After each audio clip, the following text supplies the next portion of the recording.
Hello, welcome to Salt City Knits Podcast. I'm Emily, and this is a podcast all about my making life.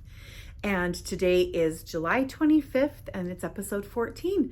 And welcome back. I'm super excited to be here today. I have been making so much stuff. I have finished a lot, so I'm really excited to share with you. So today I'll have a little bit of a life update, and then we'll have finished objects and works in progress, and then a book in progress. So I haven't finished it, but I'm excited to talk to you about it anyway. So first of all, I hope your July is going really well. For us here, it is unbelievably hot. I could never live someplace like Arizona or Texas where you get to, ridiculous degrees. For us, we've had it up into 104, even up to 106 Fahrenheit. And it's been really just brutally hot. But it's not humid here at all. So, occasionally, but even then it's pretty mild humidity. We live in a desert. So, been surviving, but I'm just so grateful for air conditioning. So grateful. Yesterday was our state's big holiday. It's kind of our state holiday, July 24th. It's Pioneer Day. Utah is very steeped in pioneer history and tradition, legacy. That's a better way than tradition. And I'm descended from pioneers and, that came across the plains in wagons and hand carts. And it's a really cool holiday here. So we got together with some friends and family and celebrated yesterday. And it was just so nice. And we even got a little bit of rain, which was fabulous. Did not spoil the picnic, definitely improved it. So that was delightful. But the best news is that a week ago, our grandson came home from the hospital. He's home and it's so great. My daughter and her husband and Adam, they're all just in this happy baby heaven at home, just cocooning together and being able to be just together as their little family unit after 7 weeks in the NICU. So that is amazing. And he's doing so well. So I'm just so happy to have that he's home and that he's doing so well. It's really great. So good things are happening here. We're super busy with our youth nonprofit that my husband and I have founded. It's called Heroic Youth. And we run a program all through the spring and summer for teens. And then at the end of the summer, we put on a big event where we do we call it simulations. So reenactments of, not reenactments, it's not really that. They get to pretend to be knights and princesses. And it's all about character building, and they learn how to be leaders and work in teams together and so on. So we do it's like puzzles and team building games and things they have to solve. So we do a day for the teens, and it's kind of their big culmination of all the stuff they've been doing through the summer and the spring. And then the next 2 days, the teens put on a day camp for the kids that are ages 8 to 12. And again, the same kind of idea, knights and princesses. And it's so great. We have hundreds of kids every year who do our program, and we just absolutely love it. Although it is exhausting and there's so much work to do. So I think I kind of mentioned this a couple times ago. I was talking about my nails. I've been painting my fingernails all summer so that they coordinate with the team colors. So 2 episodes ago, I had my nails all painted one different color for every nail to represent the different color. There's 10 teams. And then last time I was painting my nails for the team. We call them houses. So it's kind of like the Harry Potter houses, right? And the house that was winning currently in the lead for the House Points Challenge, which was yellow, but yellow's still in the lead. So I've got more yellow on my nails. So anyway, we have another event on Saturday. And so this is in anticipation of that. And the kids think it's really fun. Anyway, so we're just super busy with that. That kind of culminates at the end of August. And then we have some additional things that wrap up through the end of September. And then we have a few months where we're just working behind the scenes, but it's kind of the end of the training year for the kids. And so anyway, they're awesome. They're amazing, amazing kids. We absolutely love them. And yeah, so it's really fun. So let's talk about finished objects. So despite the fact that it has been 104, I have been making all the blankets. So I'm excited to show you about blankets. So first of all, this one I showed last time and it was almost done, and I did end up finishing it that day just by putting these last borders on. I think I was about right here when I showed it last podcast. And so I just finished up that last little bit. And I have talked about this blanket many times. This is Sleep Under the Stars by Paintbox Yarns. It's a free pattern.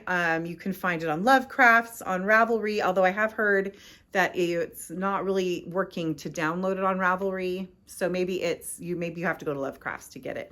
I've had this pattern for several years. I think I probably did download it from Lovecrafts. So I will look for that and link it down below. But anyway, just turned out really fun. These were all made, this was made with yarns from Hobby Lobby. They are, you know what? I'll have to look up what the yarn is. I can't remember right now. I think it's like Sweet Bee or Baby Bee or something like that. But it's an acrylic polyamide blend. Super nice, soft, very pleasant to work with, non-squeaky acrylic yarn, you know, just enjoyable. And this is such a fun pattern. And I crocheted this with, it's a DK weight, and I used a 5.5 millimeter hook. And so that just turned out really fun. Good baby gift. I have a neighbor whose daughter is having a baby. Well, the daughter is also a neighbor. So anyway, that'll be set aside for her. And it's super fun. And now I think I'm done making these for a little bit. I made 3 of these in the last, I think, 3 months. So I'm okay being done making Sleep Under the Stars blankets for at least a little bit. But they are really fun to make. They actually really are. Okay. Next one. I'm so happy that I finished this, you guys. This is amazing. I actually finished my Crochet Squares baby blanket here. So, oh, that's a little wrinkly. So I think I showed these squares, at least the cream colored ones, way back in episode 1. So there's a story behind this blanket.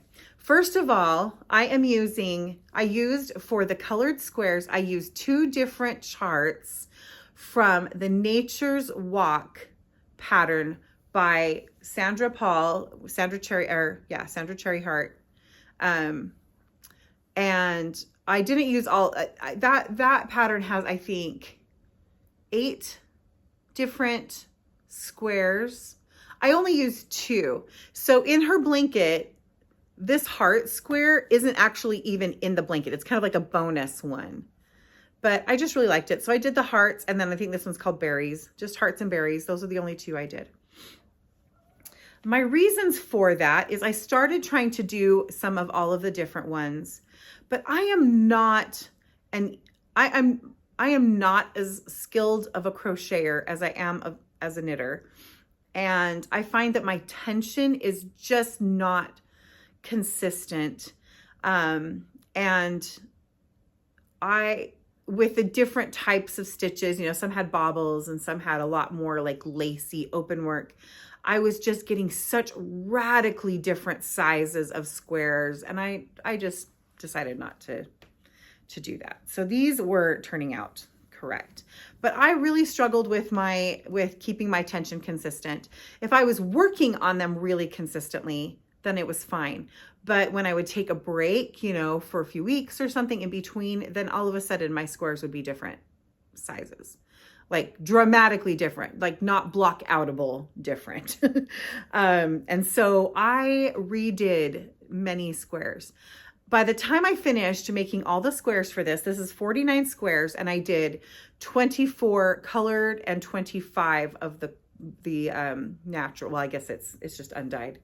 By the time I finished making those squares, I thought, I am never making a crochet square project ever again. And then I blocked them all, and then I started putting them together, and I thought, this is the most magical thing. I had so much fun joining them up together and seeing it come together. And now I want to make more stuff, and I'll show you something else I'm working on. Oh, good heavens. Okay, so these yarns are really fun because my friend Margaret, she is on Instagram as Knit by Gramsy. There's a little group of us that do an Advent exchange every year. And so 2 years ago, she had me, and she dyed all of these yarns. She is not a yarn dyer as far as, she doesn't have a business, but she dyes yarns fairly regularly for her own use or as gifts. And she just does a beautiful job. But she had dyed all of these yarns. There were 24 days of the Advent. And so each day I opened, there would be a mini, and that mini would coincide with a month of the year. And so the first two were January, the second two were February, etc. And they all had like little sayings or poems or quotes or scriptures that went with the colors. And it was just absolutely delightful. So this blanket represents the first 6 months of the year. And so the first two were these two blues. These two blues were January. And then the two pinks were February. And then I think March, if I remember correctly, March was the pale green. So there was this green and then this variegated one. And then April was lavender. So there was this speckled lavender and then this one. And then May, that was April. And then May was the turquoise. So there was the speckly turquoise and then the solid turquoise. And then June was this blue and this yellow. And so it was kind of like the sky and the sun, or maybe the water and the sun, representing like kind of the beginning of summer. Anyway, and so I really wanted to have a special project to do. So I literally have been making these crochet squares off and on, a lot more off than on, for a year and a half. And I'm so happy that I finally did them. And so I was thinking with my second half, it's kind of fun because the first half of the squares all kind of go together really nicely. And then the second half of the squares go together. They're richer, a little darker, a little warmer in color tone. And so I thought, well, I'll just do 2 projects. And I had planned on doing 2 of these, 2 blankets like this. And my second blanket, I was planning on doing kind of either gray or a light tan or something like that for the background.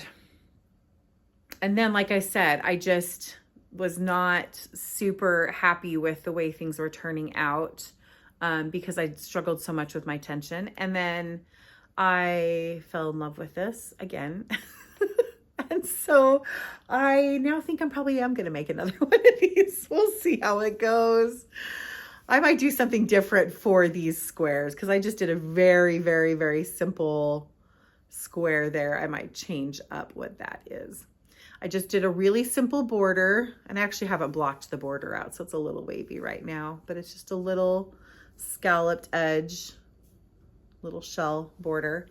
And the way I joined my squares together, I think they look so tidy, is I just put them right sides together facing each other, and then I did single crochet through just, I would call it here the outside loops. So just through one strand. If you were looking at the face of your block, it would be the back loop that I did, so that when you open it up, you still get this kind of nice ridge right here, where you still have that front loop showing, and the join just kind of disappears in the background. And I really just think that turned out great. So the way I did it is I put them together in big long rows going one direction. So I would just crochet across these two and then add those two in, and just big long rows, but they were all kind of, you know, separated this way still. And then I just joined them the other direction, going the other way. So it worked out really well. And on the back, it looks super tidy as well. You can see that crochet or the single crochet ridge there, but I think it looks so neat and tidy and just beautiful. I'm pretty sure that in the pattern that Sandra has you join from the front, and she has the visible joining rows along the front. It's like a slip stitch join, which is also beautiful. I just chose to do it this way. And I didn't do the border that Sandra had in the pattern as well, because I did a completely different size of blanket, and I wanted to keep it pretty simple. So I think that turned out beautiful. That will also be a gift, go into my gift basket, or I'll probably save it for grandbabies. Not for the current grandbaby, because first of all, he has so many blankets. I've got a quilt going for him. And this is, I think, a little bit more for a girl. I don't know. It really could go either way. You know what? It really could go either way, but I'm gonna save that one. So I love that turned out so well. And I have been in such a crochet kick. So even though I say I'm not as skilled, I really am not. I'm not as skilled at crochet as I am at knitting. Even though I've crocheted for years and years and years longer, I just never really learned to fine tune my crochet. But doing more of it is definitely making me more consistent. So I don't know, it's been fun. So speaking of crochet, here's my next finished one. So I finished to a good size for a baby blanket, my Granny Stripe blanket. Look at that. This is 36 inches by 45 inches, which I think is a great kind of crib size. And I love how it turned out. So let's go across this way. You can see all the colors. This is just made from scraps. I love it. Turned out so fun. Definitely showing up more high contrast as usual in the camera than it is in person. It's still got plenty of contrast, but it's not quite so like in your face. But even if it was, I wouldn't mind. That's cute. So I don't usually put a border of any sort on my Granny Stripe blankets because I just think they're so cute as they are. I just really like how simple, and they've got really good, they just lay so nice. So this one is also finished and ready to go into the, the stash of blankets. So I said last week that I was trying to clear the hooks and the needles, and that is what I've been doing, is finishing things up. I wasn't originally planning on finishing up this week, or these last 2 weeks on this one, but it just went so well. It just went so smoothly, and I was just in the mood, like I said, to crochet. And so there you go, 3 finished crochet blankets. So I think that those are my finished objects. Yep, everything else is okay. So now I have 3 works in progress. All right, the first one, I'm going to continue the crochet theme, then we'll get to the knitting. So last time I kind of hinted that I had a project I wanted to make that was also crochet. So on Instagram, there is a maker, Knit Trolley, and I will link below. She makes the most beautiful and fun Crochet Granny Square bags. She makes purses, tote bags, fanny packs, crossbody bags. Anyway, and they're all made from granny squares, and they're so cute. And that's not something I would normally say I would want, but I just am in love with it. And so I decided to kind of make my own version. I am not trying to copy her exactly. This is actually quite a bit bigger than what her versions would be, but to make my own tote, I guess it's going to be a tote bag. It's actually quite a bit bigger than I thought than I probably originally planned. So originally it was going to be like a handbag purse, but it's definitely tote bag size. Anyway, and so I have been using cotton yarns. These are all from the Rainbow. Let's see if I can show you the label. I probably can't show you the label. Maybe I can. Here, yes, I actually can. Here, pull this one out. This is from Hobby Yarns, and they are the Rainbow kits. So I bought 3 of their Rainbow packs. Most of these all come from one of those packs, but it's DK weight, 100% cotton. This would be excellent for making other things out of too, if you wanted to do washcloths or other things like that. But it's a very nice, soft, smooth cotton. It's not, mercerized or anything. Anyway, so these are the bits. This is a messy handful I've got here. These are the colors that I've been using along with white. And I made 19 squares, and then I have connected them and now have the basic shape for the tote bag. So this is what I have. So I need to make the lining for it. But actually next, before I make the lining, I need to actually add the border. So there's going to be a white border about this tall. And then I'm going to make a fabric lining with zippers and pockets and all kinds of things in it. And then I bought a strap. So I'm going to have the little, let's see if I can, I'm not going to be able to show these, are they? Anyway, they're little gold D-rings that will go at either end. And then I bought this strap to go with it. So it's an adjustable strap. So like I said, it's turning out bigger than what I intended. I definitely intend to have my lining have a good, fairly stiff interfacing, because this is super floppy, fairly stiff interfacing in it. And I need to figure out what I'm going to put in the bottom. I want a base for the bottom to hold it so it's rigid across the bottom of the bag. But that is what I am making, and I think it's turning out really cute. Definitely bigger than I thought. If I were to go back and do this again, I think I would make it only this wide. So I would take out this extra whole row of squares and do it this wide. But I have enough yarn in other colors that I can make more. So anyway, isn't that just turning out fun though? I just think it's so cute. So yeah, there'll be white, a white border, probably about that deep, that is going to go around the whole top of this.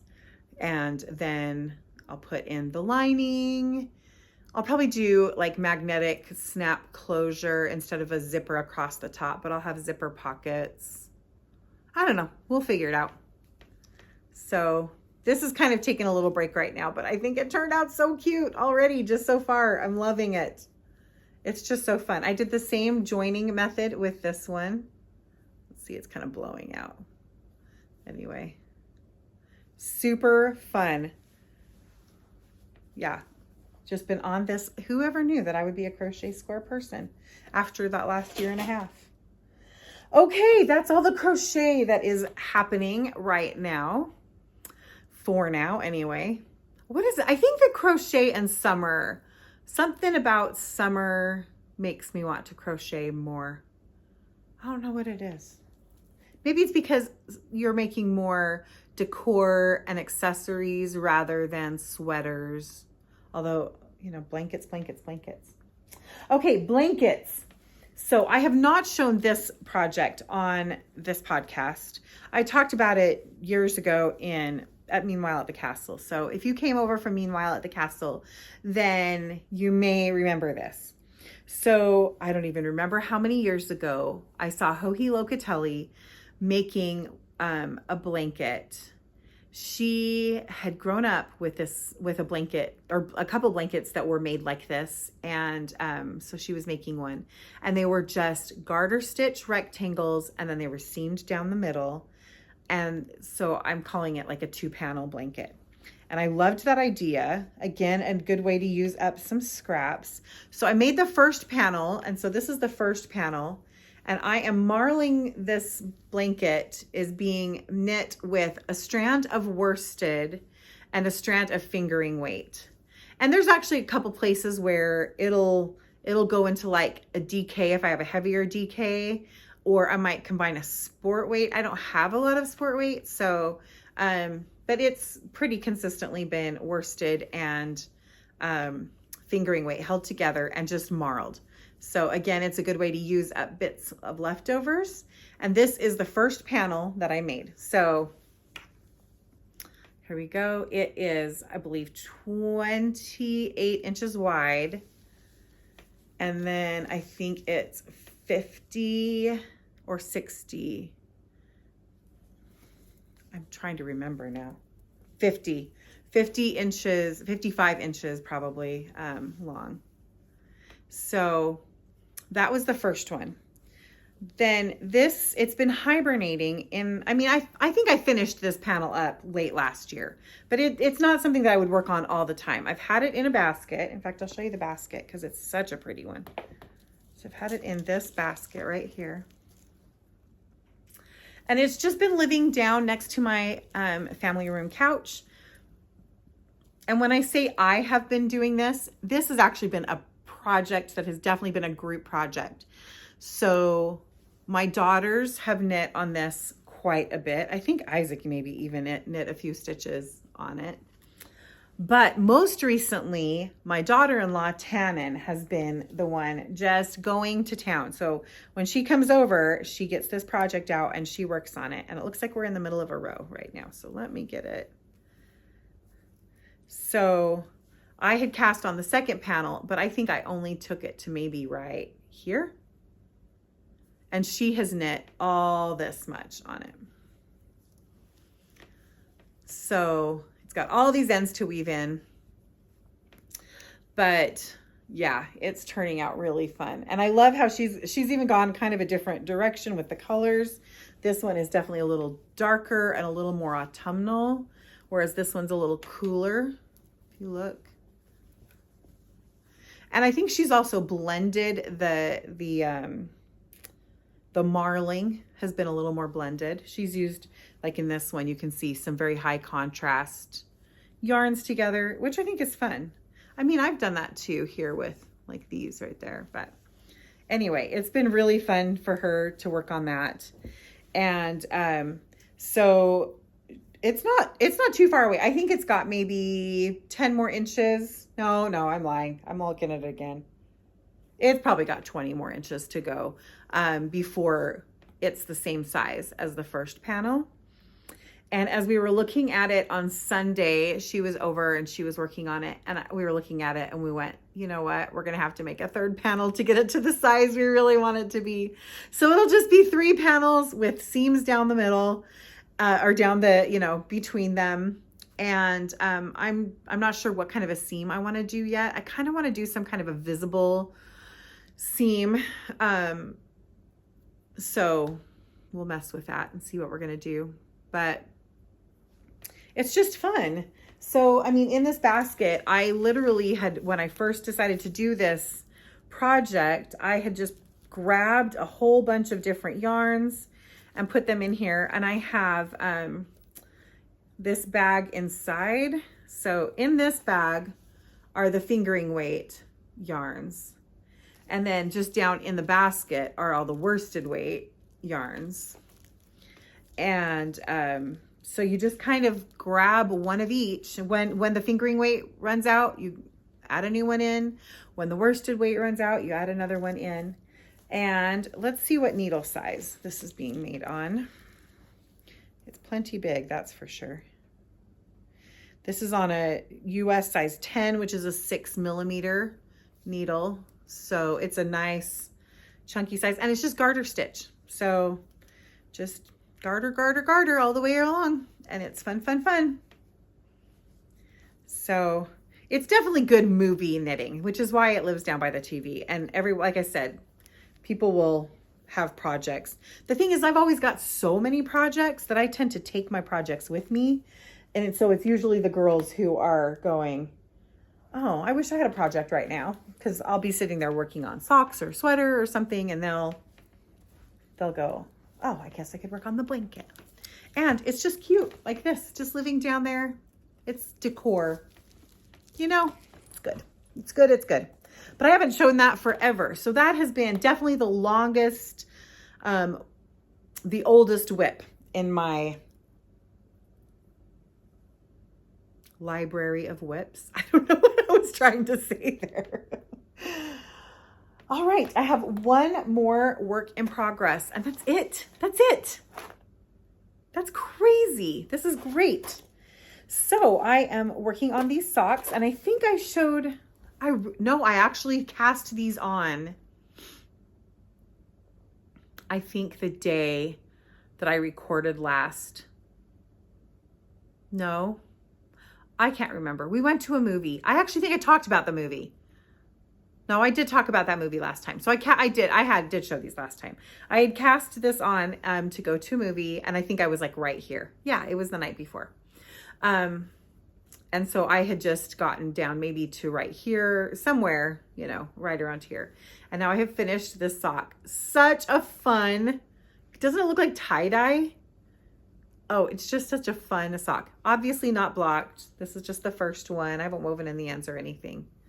And now I am on the second one, and I am working on my gusset. I just began my gusset decreases. So this is where I am right now on the second sock, and it's super fun. I have my 3-point magic loop that I like to do for, yeah, when I do my gusset decreases. When I'm working, once I pick up the stitches after making the heel, I have the 3 points on my magic loop. And I talked about the yarn last time, but just a reminder, here's, let's see if you can see what I've still got of this skein. It's starting to get pretty flopsy. And this is also yarn from Hobby, and it's their Silly Socks. And it's a 75-25 wool and polyamide, and it's 437 yards to 100 grams. This is an amazing budget sock yarn. I just have to say, I think I got this for $8 maybe for the skein for 100 grams of wool sock yarn. And I'm very pleased with it. It is, you know, it's got that kind of feeling like a Regia or an opal kind of quality of sock yarn. I have made socks with this Silly Sock before, and they've worn beautifully. So I mean, it's really fun. They have some solids in this as well, and they've got several different colors. So I think it's really fun. So to get a commercial sock yarn that has some really fun color play, and I really like the long color changes in the socks. It makes it for a lot of fun. I think the only thing that if you are knitting socks where you're going to use kind of 100 grams of yarn to make them, you're not likely to be able to match your socks to each other very well. So I think I showed a pair of socks. I think that, yeah, last time that I had finished, not with Silly Sock, but it was another Hobby sock, and it was I think they call it dots, and it had very long gradient color change, and then it had these little quite even speckles through it, so hence the name dots.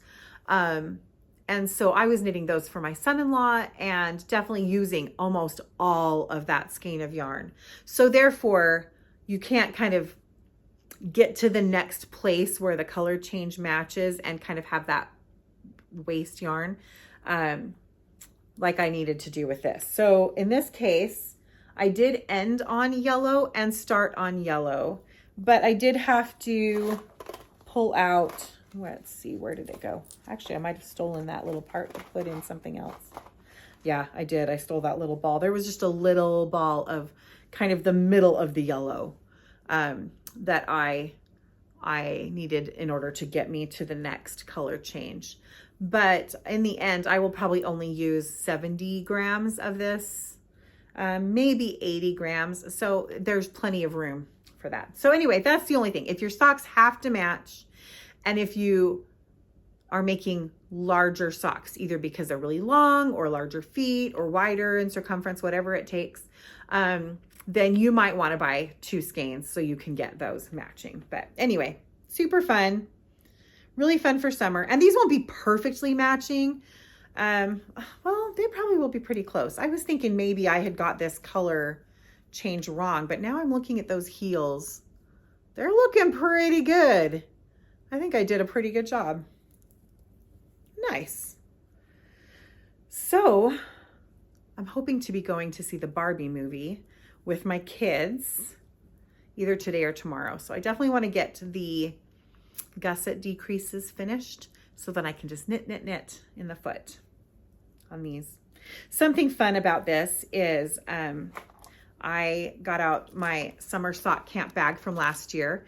This bag is from Delightful Works, and then I bought the sock camp patch that they had last year and added it to the bag. And so I've had this, and then also I thought it was just kind of fun because I have my little Progress Keeper is a charm that I got when we were traveling in the Pacific Northwest last fall. And so it's a Highway 101, which is the Pacific Coast Highway, little marker. It says Oregon North and California South. And I also have my little tin that I got in the California Redwoods, also in the same trip. I might have got these in the same little shop, the charm and the tin. So between my camping bag and my Redwoods tin and my PCH 101 little charm, it just really makes me want to go back to the Redwoods. Oh, that was my favorite trip we've ever been on, was that one we did last October. And we traveled through Washington, Oregon. Well, we started in Coeur d'Alene, Idaho, Washington, Oregon, and down into the Redwoods in Northern California. That was amazing.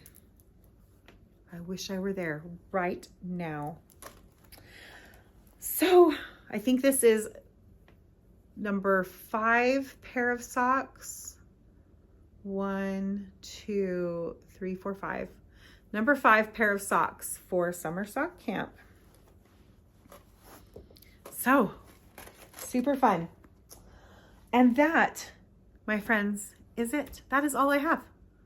So really, considering the fact that I'm not quite sure what I'm doing with my tote bag right now, so I'm kind of letting that percolate a little bit on how I want to put the border and like the construction of it at the top. And that really my daughter-in-law is the one knitting the most on the 2-panel blanket, soon to be the 3-panel blanket. If you think about it, that means that I really only have socks on the needles. That's nutty. Anyway, I'm sure that won't last for very long. All right, book recommendation. So, well, like I said, this is a book in progress. I think it was probably in my first or second episode, I talked about the Brandon Sanderson book, Tress of the Emerald Sea. And that is part of these 4 secret projects that Brandon Sanderson came out with. He did a Kickstarter to publish these 4 projects. So Brandon Sanderson is an extremely prolific fantasy and science fiction writer, and he is one who's really well known for just being very open about which book is coming out when and what his progress is on. He'll, as soon as he has a title, he tells you what the title is, and all different kinds of things like that. But I guess during kind of 2020 lockdown, why did you just do that? I'm trying to pull up this picture.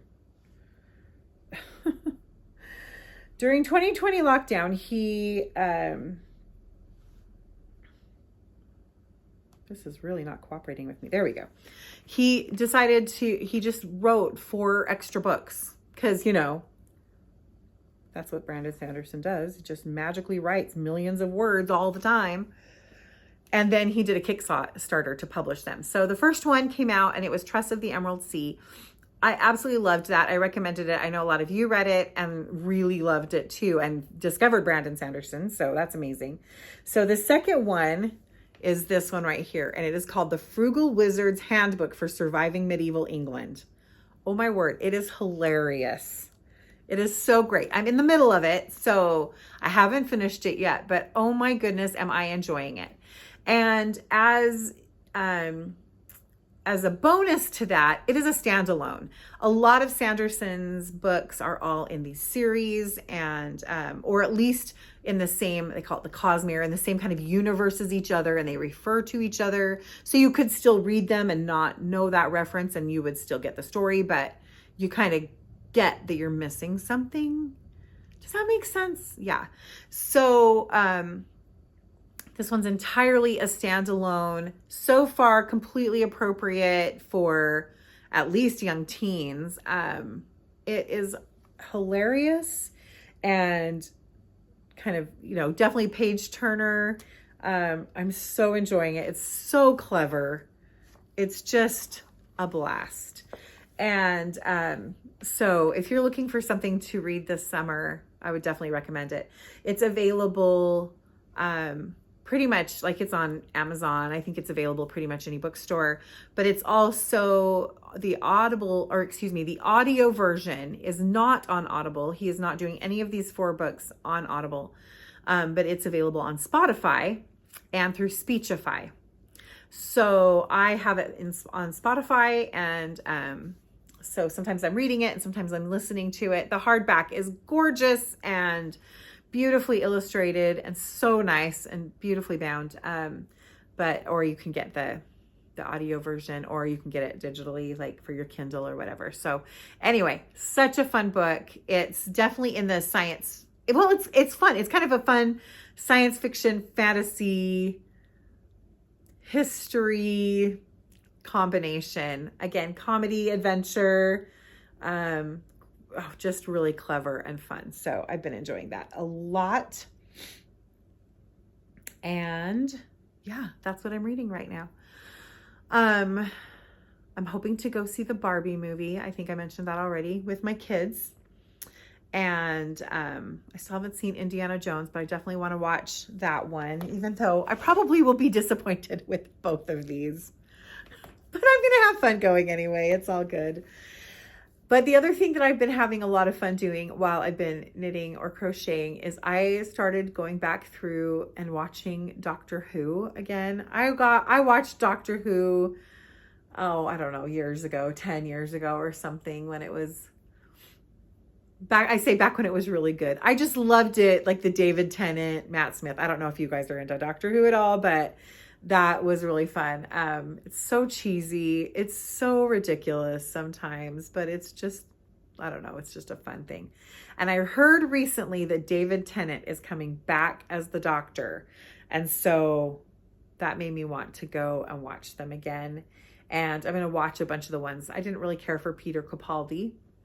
And I haven't watched any of the Jodie Whittaker ones. So I probably will go, and I'm just watching them all again, and then watch the ones I haven't seen, because I really I love David Tennant as the Doctor. So just in my nerdville right here, you know, Doctor Who, knitting, fantasy novels, gonna see the Barbie movie, living my best life. Oh, it's so fun. You know, it's good because I just don't take myself too seriously. That's why I can enjoy these things. Anyway, that is all that I have right now. Oh no, I did have one last thing I was going to tell you about. But you know what? I have the quilt that I'm working on for Adam, but I will show it next time because it's kind of in an awkward phase. It's hard to show it right now, so that's okay. I'll show the quilt next time. Hopefully it'll be done by next time. So that will be great. So in the meantime, continue on enjoying your July. August coming so soon. Can't believe that. Wish me luck that I'm going to survive through August. August is my busiest, hardest month of every year. Hopefully I will still be recording. I'm planning on it. But if you don't see me, then just pray. Just pray for me. It'll just mean that I am way, way, way busy. So it'll be great. But anyway, in the meantime, have great fun with your making, and I wish you the best. Talk to you soon. Bye.